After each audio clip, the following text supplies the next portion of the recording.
I think it's important to prepare an Asian believer to return home, because regardless of where you are in the world, when you come to Christ, you pick up the particular cultural nuances of that culture. So things like reading an English Bible. You know, they need to learn to read a Thai Bible or a Filipino Bible.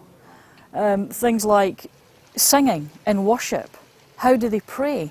You know, is there different ways they can pray which gives them the freedom when they get back to their own country to have more flexibility there and fit in. And I think unless we are engaging with East Asians and looking at how we can prepare them to go home, they won't go back as a Chinese believer or as a Japanese believer. There'll be Western undertones that they've picked up that will hinder them from being able to fully engage back as a Christian in their home country.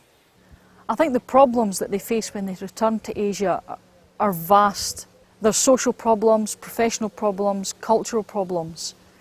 Social problems are huge, dealing with a completely new set of values for them. Their life has changed, and they go back and they have to deal with, how do I live as a Christian professional in a situation where the country's got such a baseline of corruption.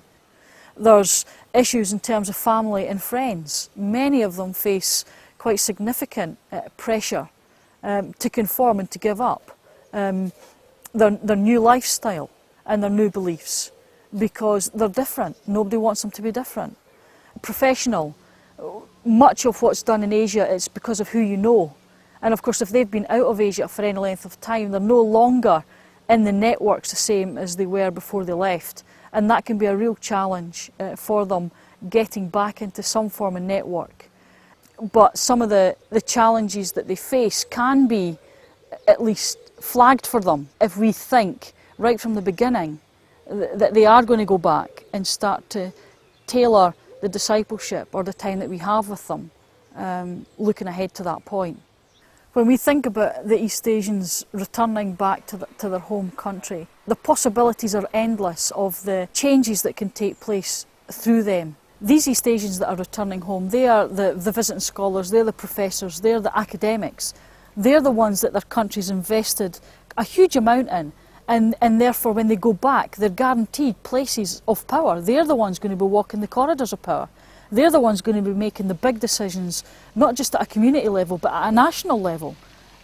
What a fantastic opportunity they have, that when they go into those unreachable places, they take Christ with them.